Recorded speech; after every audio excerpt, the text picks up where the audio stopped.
We all need to make smart decisions with our money. The Long-Term Investor Podcast shows you how by distilling complex financial matters into easily digestible lessons.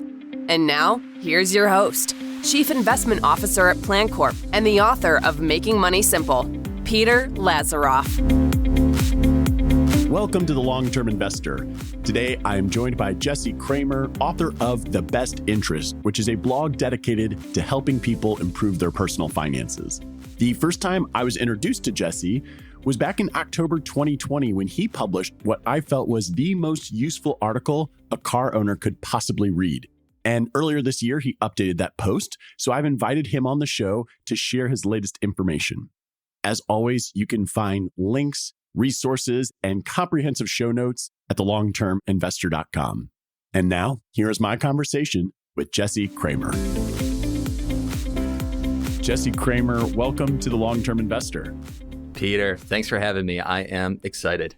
I first discovered who you were back when you wrote a blog post on the true cost of car ownership, which is a topic I've always found interesting because a lot of personal finance decisions are things that you do routinely, but there are also many where you make a couple really big choices a few times in life, and so you don't have that many opportunities to get it right.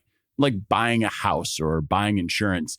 Buying a car, though, it happens a little bit more frequently, and you took such a deep dive into all the nuances of car ownership. And so I know that you recently updated that blog post that you had written originally during the pandemic. And so I was hoping today we would just walk through some of that work. And so I guess just to start at a basic level, maybe you can explain some of the key variables that you use in the analysis to think about different car ownership questions.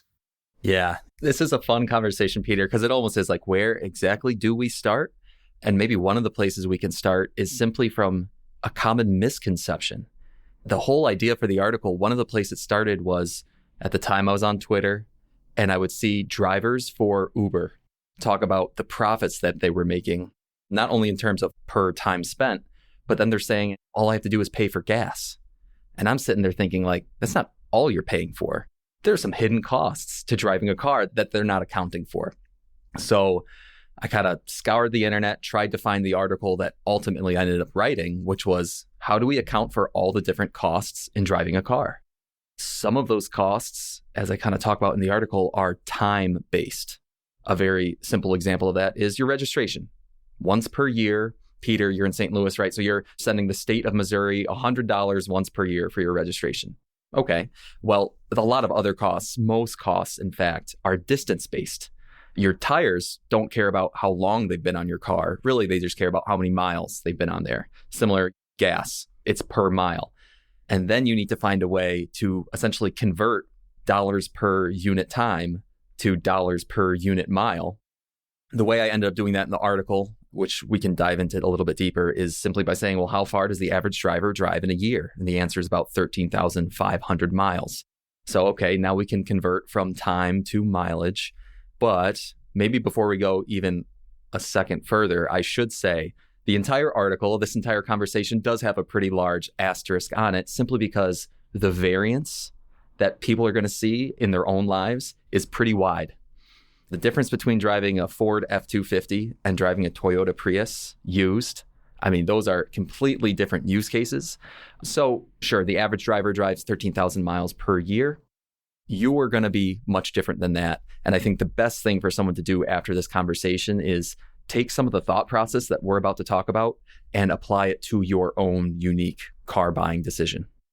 Yeah, it's a great way to introduce the mental model and mental framework we'll go through.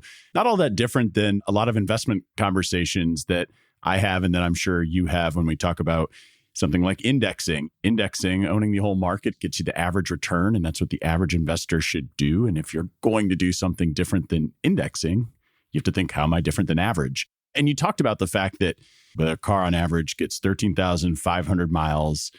I remember reading the article. I think you said the average car lasts 15 years. Is that right? Yeah, exactly. Roughly speaking. Yep. But most people don't drive their car 15 years. And so we'll get into some of those issues as well. But there are 6 significant costs that you outline when it comes to car ownership We can go by them one by one. I can read them real quickly. Depreciation costs, financing, maintenance, repair, fuel, registration and inspection, and insurance. So maybe you could just dive into a little of those and how you talk about those impacting the value of a car over its lifetime.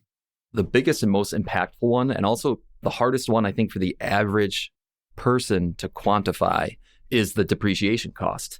Now, I think probably the average listener to this podcast, Peter, has some sort of financial bent to them. They're used to working with numbers. And so for the average listener right now, depreciation is probably relatively easy to conceptualize. But one of the reasons why I wrote this article in the first place is I was talking, like I said, to people on social media. And I said, well, by the way, your car is depreciating from beneath you, so you should account for that. And they said, well, no, it's not. It's a sunk cost. I already paid for the car. Well, right, but the resale value of the car is declining over time as you drive it, as you add more miles to it, as it grows older. You need to quantify for that cost in some way. And the most accurate way to do it isn't to say, well, I spent $40,000 up front and now the resale value of my car is zero. So there's a $40,000 sunk cost. You have to find the delta between your $40,000 cost up front and whatever the resale value is right now. So you have to account for a depreciation. And uniquely for depreciation, you need to understand how the rate of depreciation changes over time. We're probably all familiar with this apocryphal anecdotal story that your Uncle Jim probably once told you. You drive a car off the lot, it immediately drops 15% in value. That's more or less true. The 15% might be a little bit off, but you immediately lose a large amount of value on a vehicle the instant you drive it off a lot. That's depreciation. The first few years, year 1, 2, and 3, your car also depreciates at a relatively high rate. Later on in the car's life, it tends to depreciate at a slightly slower rate. So if we're trying to find this lifelong quantitative value for the cost of driving a car, we need to account for that. How does depreciation work? And then how does it change over time? Some other ones, Peter, fuel is relatively simple to understand and also relatively stable. It's just a function of miles per gallon and the cost of gas. Registration, inspection, insurance are pretty similar. They're stable and easy to understand. Maintenance and repair, that's probably another one that is highly variable with time and with miles, simply because cars do tend to break down more as they get older. It's the entropy of the universe that none of us can avoid. But then also some cars are simply easier to repair than others, are cheaper to repair than others. If you want to drive that German sports car, it's probably going to cost you more to maintain and repair than the American-made car that has parts and garages all over the place. That makes a lot of sense. And we're kind of talking in broad strokes about the cost of a car over its lifetime. And obviously, we're going to get into some of the differences in timing of when you purchase a car, how long you own it. But just broadly speaking, when we're thinking about the lifetime cost of a car, how did you come and what did you arrive at as the total cost of car ownership? The easiest way, I think, to think about it is in whole numbers, rounding up. The number that I tell people is about 50 cents per mile.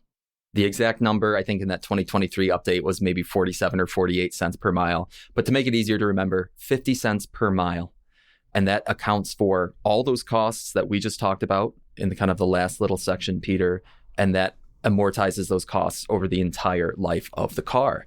Earlier in a car's life, it's typically more expensive to drive. It might be 60 or 70 cents per mile.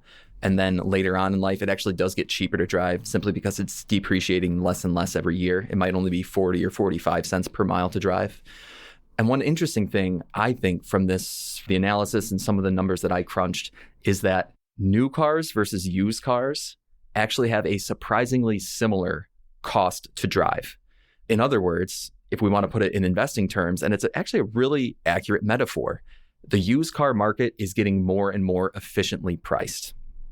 There was a time, probably when our parents were growing up, there was this information asymmetry when it came to the used car market, and you were more likely to find an amazing deal on the used car market. You were also more likely to find terrible deals, lemons, on the used car market. But over time, with things like factory refurb and dealerships putting their stamp of approval on used cars, the more information that we've gathered that used cars can be reliable, they've also become priced more efficiently, more accurately, in such a way that the cost per mile of the average used car with a factory stamp of approval on it is basically the same as the cost per mile of a brand new car. There might be anecdotal data from people in your life that say otherwise, and I'm sure those anecdotes are true. But if we look at the sum total of the data set, there really isn't a big pricing difference between used cars and new cars. I'm so glad that you brought that up. It was certainly something I had intended to ask you. And even in the introduction to a chapter within my book on how markets work, I use that example exactly because my father-in-law seemingly is the king of buying and selling used cars, and he has a decorated history of coming out ahead. But over the years, that advantage has shrunk as information has got incorporated into market prices. And it's something that I still see people think about in terms of how their parents were able to do it when they were children, or how they themselves have been able to do it.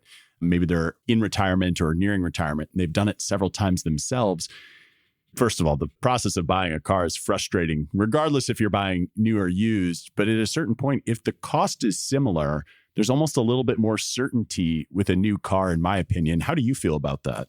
I feel the same exact way as what you just described, that if the cost itself, if you were to sit down and build out a little spreadsheet, which if you're math-minded, if you're used to spreadsheets, it's only going to take you an hour to do this analysis. If you find out that, sure, you might save 5% by buying used, you really do have to ask yourself, is that worth the uncertainty of not having that long-term warranty and just simply not having a car that you know is brand new only for you? For me, I'd rather just pay that 5% premium and buy the new car. And as we kind of discussed, that 5% premium is shrinking if it's even there in the first place. My argument, my stance is that premium is very close to zero. And if it was only a 3% or 5% premium, that still isn't quite worth it. So you talked about your dad's stories. And sure, when you're in the used car market, things like negotiations might play a slightly bigger role than it does in the new car market. You can negotiate with car salespeople in any circumstance. But if you're negotiating with another third-party owner, sure, maybe a good negotiator will have more success in the used car market. But we have to think about things like the Kelley Blue Book. Kelley Blue Book is this amazing compendium of car knowledge that will tell you, oh, you drive a 2012 RAV4 with 142,000 miles on it. It is worth X. And that is essentially market efficiency in the car market. That's like looking at the stock market and saying, you want to sell a share of Apple? It is 175.12 today. It's just this public information that everybody gets to see and everybody's working off that same price. So if you really want to find a premium value in the used car market, you have to be aware that everybody has access to a lot of information about these cars. And that's one of the reasons why the premium is disappearing before us. And maybe you can still find a deal, but the amount of time that you have to put into it, whether it's seeking out an underpriced car relative to a market value or going through a very extensive negotiation process and maybe even failing in some negotiations where you don't end up getting the car, that time has a cost. If you enjoy it, sure. But here's what I would tell listeners. Jesse and I clearly agree that if all you've ever bought is used cars your whole life, maybe you should go out and live a little, buy a new car. The cost of ownership isn't that different. And you mentioned the cost of ownership when rounding up is about 50 cents per mile, pretty close to the government calculation in terms of what you get reimbursed from a tax perspective. And you had mentioned how people used to say Uber driving is effectively free. They're just paying me for my miles. But no, they're just paying you what you're owed effectively. I mean, how do you think about the fact that what you've come to estimate and what the government tax reimbursement for mileage used for work is? I largely agree with what you just said. You have to put yourself in the government's shoes, in the IRS's shoes. And you have to ask, well, where did this number, is it 58.5 or 60 cents per mile in 2023? I think 58.5 might have been 2022, but it's somewhere around there. 60 cents per mile or so is what the government reimburses. And they're not pulling that figure out of thin air. I mean, they are compiling some sort of data set on consumer costs and driving habits and wear and tear and maintenance and the same kind of factors that I looked at. And so it's an admission by the government that driving is not free. And if you're driving specifically for work, you should get reimbursed at some sort of uniform rate based on quantifiable objective figures. So, right, I think anybody out there who is simply saying, well, my car gets 30 miles to the gallon. Gas up here in New York is about $3 a gallon. Therefore, my cost of driving a car is 10 cents a mile. I'm just going to drive all day and just shear the sheep that is the IRS for giving me this 60-cent rebate. There's a fundamental problem with that analysis is kind of the point of my article and what we're talking about here today. Now, we've been talking about a gas-driven car. Does the cost of owning an electric vehicle differ any in your mind? It does, and it's changing really rapidly, actually. Yeah, I almost struggle to call it research. For what it's worth, my background is in mechanical engineering before segueing into finance, but by no means do I have a PhD, and my data sets are a little bit limited in nature. This is more of a educated guess that I think has some realism to it. But what I will say about electric cars is that area is changing so much faster than internal combustion cars. Prices are coming down, which is phenomenal. And even back a couple years ago when I really dug into the data initially, even then, you could make a really strong argument that electric vehicles were cheaper than gas vehicles. There's a higher upfront cost, but then you really start saving money over the long run simply because in most places, electricity is significantly cheaper than gasoline or diesel. So it is that kind of classic, do you want to pay more upfront to save more in the long run? Electric vehicles provide that value proposition. When I think of value proposition, particularly as prices have risen in the past year associated with travel, I go to Chicago from St. Louis pretty frequently for both personal reasons, because my sister and her family live there, as well as work reasons. We have a lot of clients there. There's some fund managers that I'll meet with in the area. And I used to fly all the time. It's a quote unquote quick 40-minute flight. But by the time you have to go to the airport and sit on the tarmac and deal with all this stuff, I've just decided I'd rather do the 5-hour drive. I have total flexibility, maybe door to door. I'm losing an hour of time, but I've just decided to drive more often. Now, that's a convenience choice, but my family's also, since the pandemic, taken on more 12+ hour drives to different destinations. You did some analysis comparing the cost of flying to driving. Can you share some of your thoughts on that? Totally. That one, Peter, it really comes down to, it does make a difference. In these two examples that you talked about, if you're going on a trip by yourself, I think that's fundamentally different than if you're going on a trip with your family. And here's a quick example. So I live here in Rochester, New York, upstate New York. It's probably 700 miles round trip, maybe 600 miles round trip from here to New York City, a very common destination for me. Let's say it is 600 miles round trip at 50 cents per mile. That's $300 just of driving costs, plus roughly 10 hours of driving time. Now, I can compare that to round trip flights, which might only cost me about $200. It's a very short flight from Rochester to New York City. So I can save money just straight up on flying. And then do I save time? Most of the time I would. By the time I check into Rochester Airport, land in LaGuardia or JFK and take an Uber into the city, whatever, I'm probably saving time. And so in that particular case, if I'm going to New York by myself and I'm comfortable with getting around the city without a car, which I am, because I'm leaving my car at home. In that case, flying absolutely makes sense. In most cases, I believe that flying makes sense, especially if you're flying alone. But if you're going to pack up a car with a family of 5, as opposed to buying 5 plane tickets, needing a way to get around your destination with your family of 5 while you're there on vacation, okay, the math changes in that case. So I think it is kind of a case-by-case basis. One of my mantras is follow the math, let the data be thy guide. One of my mantras is follow the math. They say, in God we trust, all others bring data. I just think, Peter, that we should let the math be our guide. And so if you're planning, Peter, you're in St. Louis and you plan on a family trip to Florida, I think it's worth punching out what are flights going to cost? What's the time of the flight's going to be? If you're going to have to get a rental car once you get to Florida, what's that cost going to be to you? And then you can juxtapose that against, what the round trip distance is. Depending on your vehicle type, you're probably spending 40 to 70 cents per mile. And you can actually get to an objective numerical based answer to support your decision, as opposed to what the typical person does, which is they say something like, well, I already own the car, so I might as well just drive it to Florida.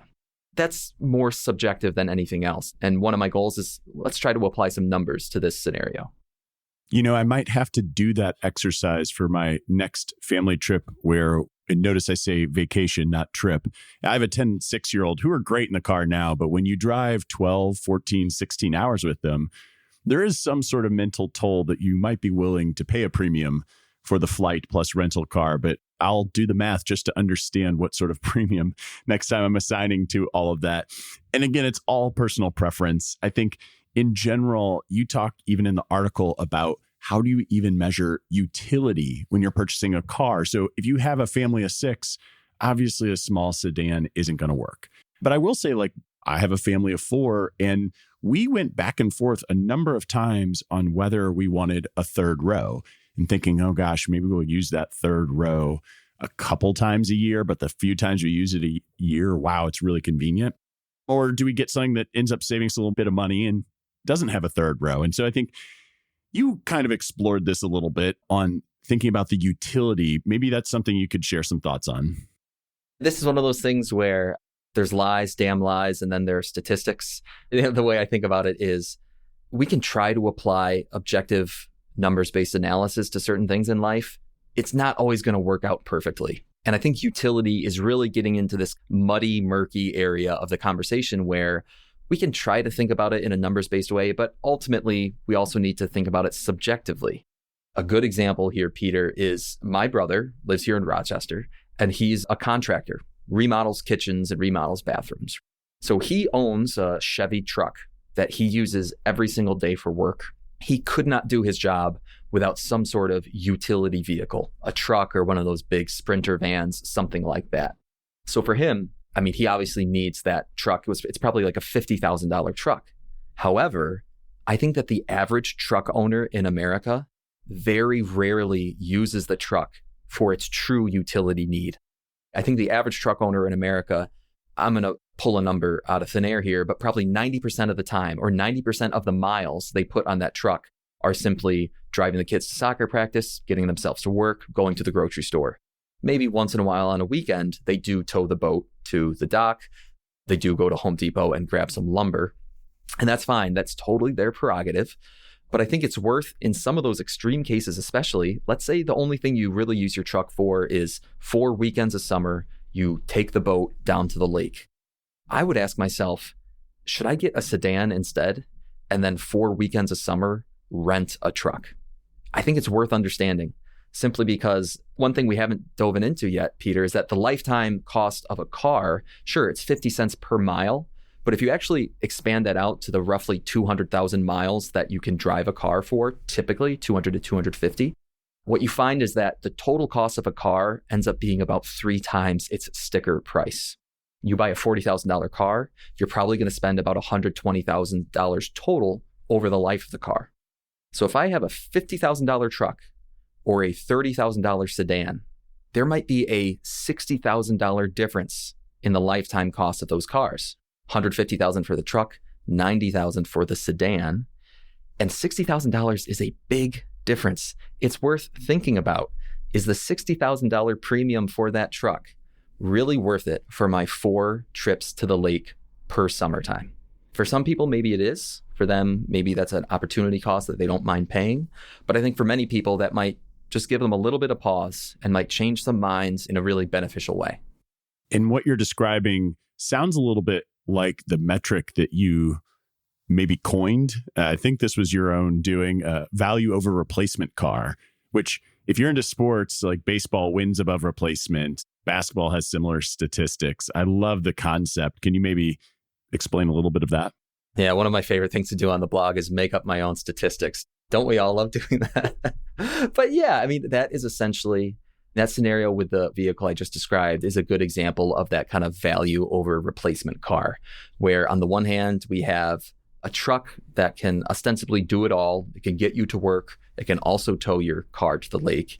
But on the other hand, we have, well, what's the replacement for that truck?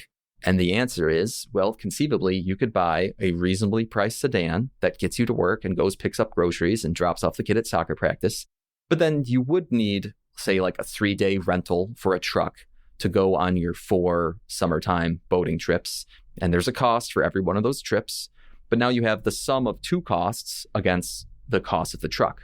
And you can apply real numbers to that in some way to at least go into a decision with eyes wide open and say, yeah, I know the truck is going to cost me about $1,000 per year more than the replacement option of a sedan plus a rental truck. Is that $1,000 per year cost worth it to me personally? Start with some numbers, spice in some personal finance. It is personal, so it's really up to what you think. But at least if you're coming from a place with numbers up front, you can use this idea of value over replacement car to kind of guide you into what's ultimately the right decision for you and your family and your vehicular needs. And you could do this analysis with any type of purchase. I mean, you could do it with shoes, but it's such a small dollar amount relative to the cost of a car that doing such an analysis probably doesn't net you a whole lot of financial gain over the long term. And at a certain point, you can afford to buy nicer shoes, just like at some point people can afford to buy nicer cars. I would agree with you that when you really, regardless of what you can and can't afford, well, particularly if you can't afford the very, very nice cars, is just, like you said, being eyes wide open to the decision, having it be more mindful spending than just doing it without a thought. Now, I will say a lot of people who are just super into cars, they choose to lease instead. And I know we talked about buying new versus used, which I feel like is one of the huge questions people have. But another that I always have people asking me about is leasing. What are your thoughts on leasing versus buying the car? I made sure to throw this section in here, Peter. Now, I don't know him personally, but I've chatted with him a few times, probably a mutual acquaintance or even a friend of yours, Ben Carlson. I know you and Ben have done some podcasts together. I like listening to Ben. And one thing he talks about is the leasing question for him and his family. So I made sure to kind of dive into that a little bit myself. Back when I originally wrote the article in, I think it was late 2020, based on the way things were priced at that point in time, there was probably a 10 to 12% premium on leasing over buying new or buying used, which to me, it makes sense. It should be a little bit more expensive. You're driving cars during the first, say, 3 to 5 years of their life, and then you're rinsing and repeating to a new car. And we know that, we talked about it earlier, we touched on it. The first years of a car's life are the most expensive years from a depreciation point of view. The car dealership is providing you with this premium service. You're getting new cars, they're taking care of the maintenance for you, all that kind of stuff. So when I chalked up all the numbers for a leasing situation, like I said, 10 to 12% premium, more expensive than new or used. Now, when I revamped the article here in 2023, a couple months ago, and I looked at the way leases were priced now, I came to a much different conclusion. I'm just scrolling here to go back and find the exact data. So now there's probably more like a 35 to 40% premium on leased cars over used and new cars. The average new car right now is right around that 50 cents per mile point. The average lease car is closer to 70 cents per mile. Now, is that because interest rates are higher? It's probably part of it. Probably part of it is interest rates. Another big part of it, I think, is just the fact that we've seen headlines about how the car market has changed over the last couple of years with COVID-related supply chain issues. Now, that affected the price of new cars. We also know it affected the price of used cars. And an important thing for any listener to remember is that when used cars and new cars are moving in tandem, that's a sign that the rate of depreciation is not changing. I think that's worth pausing and saying again, or at least using an example. If I have a car that, sure, it was $50,000 new, or it's $40,000 used after 3 years, okay, that's 20% depreciation.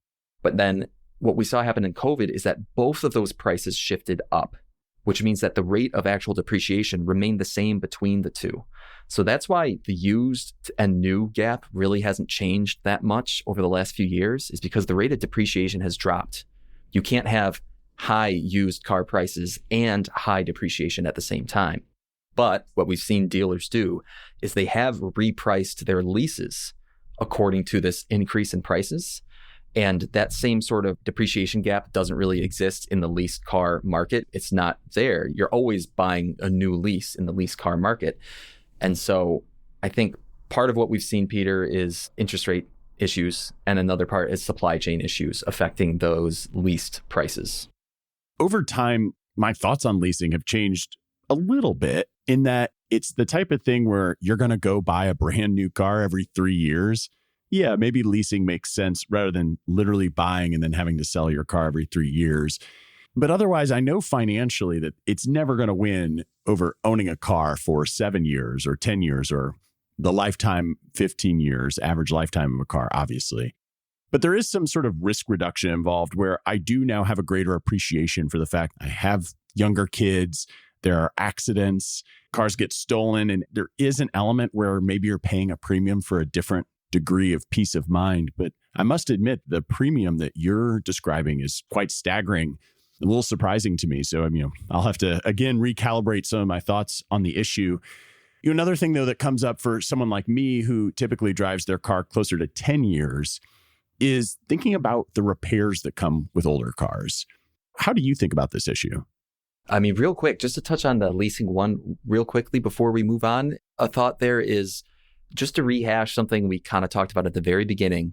I think that anyone who's listening to this should apply this thought process to their own car decision, because the Toyota RAV4 market is going to be different, either in a big way or a small way, compared to the Subaru Forester market or the Mercedes-Benz market. And some of these averages that I'm talking about, that we're talking about, kind of wash away the fact that there's all these unique complexities in various car markets.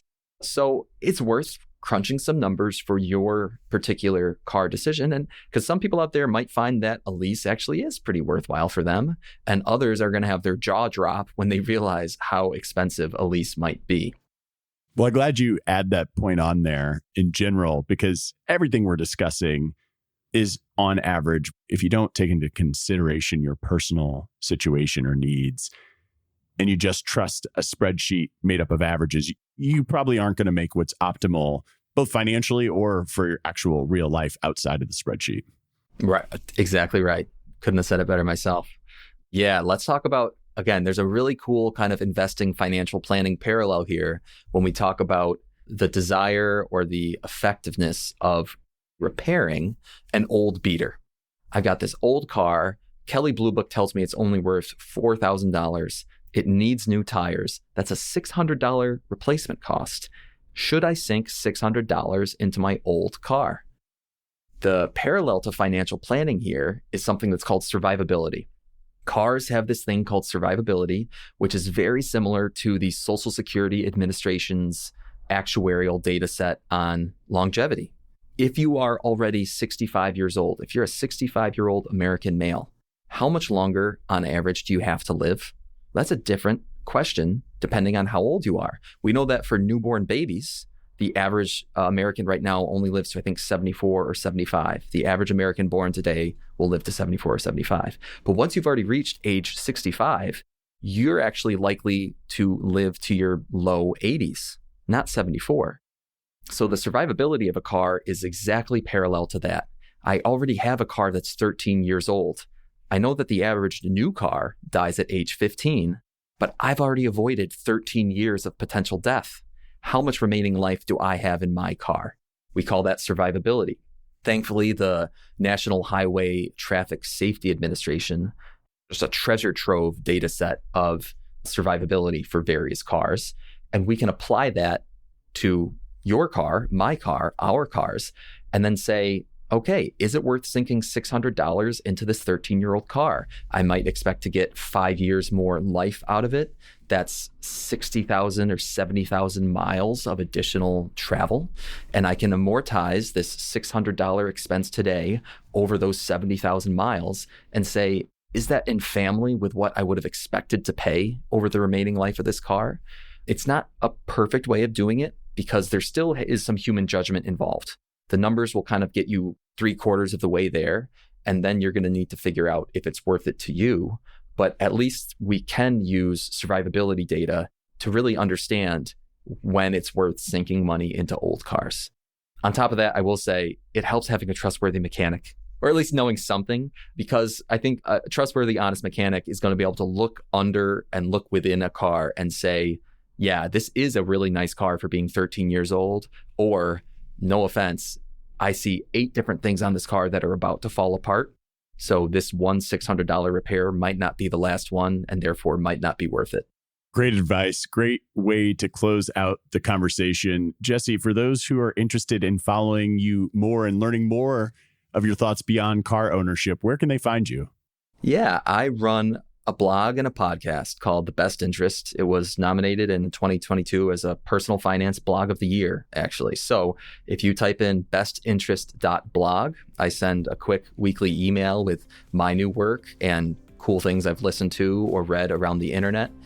By day, I work for a RIA, a regional investment advisor in Rochester, New York. So you can find me that way too.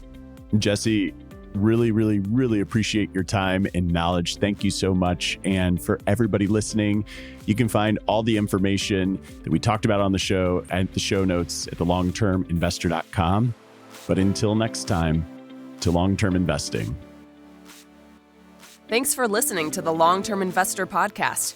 To access free financial resources and submit questions to be answered on the show, visit thelongterminvestor.com. Peter Lazaroff is an employee of PlanCorp and BrightPlan. All opinions expressed by Peter and any podcast guests are solely their own opinions and do not reflect the opinions of PlanCorp or BrightPlan. This podcast is for informational purposes only and should not be relied upon as a basis for investment decisions. Clients of PlanCorp and BrightPlan may maintain positions in the securities discussed in this podcast.